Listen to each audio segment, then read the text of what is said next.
So you want to buy a nursing home. Most people think a nursing home is a healthcare business. Sometimes that's true. Mostly it's a real estate business wearing a stethoscope. Here's what you're actually deciding. Why does a private room cost $127,750 a year when the operator swears it's losing money? Where does a lifetime of savings actually go on its way to a $2,000 bank balance? And why do the most careful firms on Wall Street keep buying an industry that publicly insists it's broke? The last question is the only one that matters. Start with the price of entry. The top of the market isn't a building, it's a portfolio. In July 2007, the Carlyle Group agreed to take ManorCare private, one of the largest nursing home chains in the country, more than 500 facilities, nearly 60,000 employees for $6.3 billion. The deal closed the 21st of December 2007. Of course, they had that. The middle of the market is a regional chain, 10 to 40 buildings, somewhere between $50 and $300 million, depending on the states and the beds. The floor is a single facility. A 100-bed building in a secondary market trades for $5 to $15 million. What you're really buying there isn't the bricks. It's the license, a certificate of need, which in most states is a government-issued permission slip that keeps the next operator from opening across the street. The paperwork takes months. The waiting is the point. The license is the moat. And 100 beds is a machine. Fill it with private payers at $127,750 a head, and it grosses close to $12.8 million a year. Sounds like a lot of money, and it is. But watch where it goes. So the question becomes obvious. Why would anyone in their right mind buy a business that tells the government in writing every year that it barely breaks even? The answer is simple. The business is engineered to barely break even. The profit was never supposed to show up there. Here's the trick, and it has a shape. Picture a man in a suit with two pockets.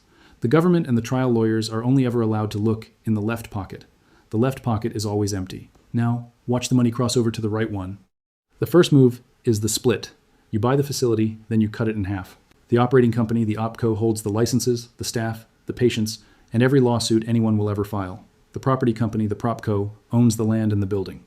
Two companies, one address. This isn't a phrase invented for a video. The SEC filing for the ManorCare real estate deal literally labels the care business OpCo. They wrote it down. The second move is the rent. The PropCo now charges the OpCo rent to sit in the building it used to own, and the rent is set high on purpose, high enough to swallow the profit. In December 2010, Carlyle-owned HCR ManorCare sold its real estate to HCP, the largest healthcare REIT in the country, for $6.1 billion. The sale closed the 8th of April, 2011. The care company then signed a lease to pay $472.5 million in rent in the first year alone to occupy the buildings it had owned 3 years earlier. By contract, that rent rises 3 to 3.5% every year, forever. Nearly $500 million a year, moving from the left pocket to the right. The building never moved. Here's how it looks on one 100-bed home. The OpCo brings in $10 million a year across private payers, Medicare, and Medicaid. The PropCo charges $8 million in rent. That leaves $2 million to cover 100 employees, the food, the drugs, and the insurance. The OpCo runs at nothing. On paper, it's practically a charity. The $8 million is now sitting in a real estate trust that no malpractice suit can reach. There are two ways to run this, and they buy the exact same thing. ManorCare used the sale-leaseback, sell the buildings to an outside REIT, then rent them back. The other way is the captive PropCo, where you keep both pockets yourself. One company you own pays rent to another company you own, one pays a stranger, one pays itself. The only difference is who cashes the check. Both are buying the same product, a wall between the cash and the liability. The third move is where the customer pays. A private room runs $127,750 a year. That's about $350 a day, or $10,600 a month. Almost nobody can sustain that for long, so they liquidate. The house, the savings, the retirement account sold and spent down by law to $2,000 in countable assets. That is the exact number at which the government finally steps in. 40 years of work converted into a bank balance you could empty with a used motorcycle. And there's a 5-year look back. Give the money to your kids too late and Medicaid imposes a penalty period where it pays nothing at all. Only after the $2,000 floor does the public check start. The fourth move is the government floor itself. Once the resident is spent down, the taxpayer becomes the customer who never leaves and never dies. According to the National Bureau of Economic Research, taxpayer spending per patient stay runs about 11% higher at private equity-owned facilities than at other homes. The public pays the premium. The premium exits through the rent.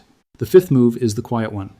The same owner often sells the OpCo, its own therapy company, its own pharmacy, its own staffing agency, its own management services, each one an invoice, each one another door out of the left pocket. When Carlyle took ManorCare private, it collected, by later accounting, more than $80 million in transaction and advisory fees from the company it had just bought. Fees flow up, liability stays down. Now the cost side. The single largest cost in this building is not the nurses, it's the rent. Staffing you can cut, the lease you cannot. The rent is fixed, contractual, and it climbs every year no matter who walks through the door. So when the month is tight, there is exactly one line the operator is allowed to touch: the people. After a private equity buyout, the NBER found that frontline nursing assistant hours fall about 3%, and overall staffing falls around 1.4%. Small numbers. The result is not small. The same study found residents at those facilities were 50% more likely to be placed on antipsychotic drugs. Chemical sedation is cheaper than a caregiver. Then comes the stress case. A nursing home cannot be put on pause. The residents live there. When COVID hit, occupancy dropped, costs climbed, and the rent still arrived on the first of every month, indifferent to all of it. You can empty them all. You cannot empty a building full of people who can't leave and still owe $500 million in rent. And here's the part people don't talk about. Follow ManorCare all the way to the end. 2007. Carlyle buys the whole thing for $6.3 billion. 2011. The real estate is sold off for $6.1 billion. In a single move, Wall Street has now recovered almost the entire purchase price and still owns the operating company for free. The care company is left renting its own former buildings for $472.5 million a year. Then the buildings fill up with what you'd expect. The Washington Post in 2018 documented health code violations at HCR ManorCare facilities rising sharply in the years after the buyout, with reporting centered in part on a home in Pottsville, Pennsylvania. In March 2018, HCR ManorCare filed for bankruptcy with more than $7 billion in debt. The care company died. The real estate did not. Carlyle had recovered its money years earlier and collected fees the whole way through. Not a single executive did time. And the wider count, the National Bureau of Economic Research estimates that private equity ownership of nursing homes caused roughly 20,150 additional deaths among Medicare patients between 2005 and 2017. The same paper prices those lost lives at about $21 billion. Over the same stretch, Medicare paid those facilities about $9 billion. The deaths cost more than twice what the government spent. State it and move on. So how does this business die? The first threat is inside the structure, and it's the rent you set yourself. The escalators never stop 3 to 3.5% a year, compounding. Medicaid reimbursement does not rise to match. Eventually, the OpCo can't pay its own landlord, and the care company collapses. That's ManorCare, 2018. Here's the part that isn't a bug. The building survives. The PropCo simply releases it to the next operator and never misses a payment. The healthcare company is the fuse. It's built to blow. The second threat is outside, and it showed up on schedule. In May 2024, federal regulators finalized the first national minimum staffing standard for nursing homes, a set floor of nursing hours per resident, plus a registered nurse on site around the clock. The entire two-pocket model depends on staffing being the one line you can cut, so a legal floor under staffing is the one real threat to the machine. Then watch what happened.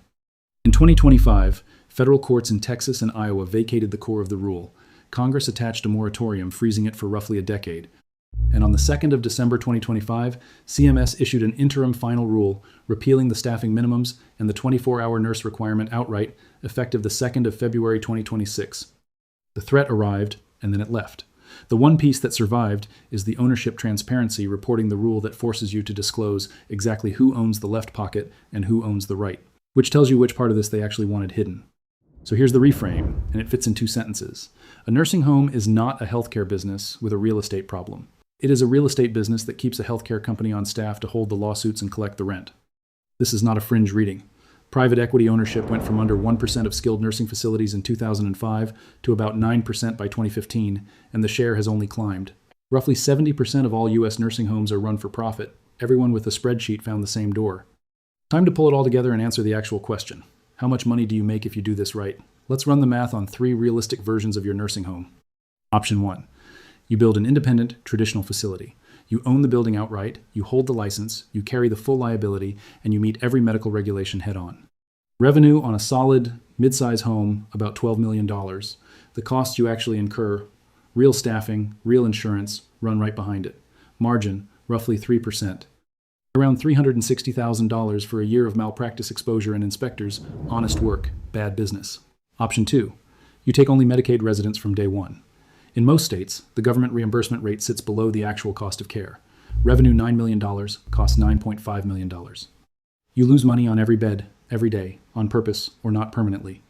Nobody does this by choice. Option 3. You run the split. You buy the facility for $12 million, put the building in a PropCo, put the care in an OpCo, and charge the OpCo rent.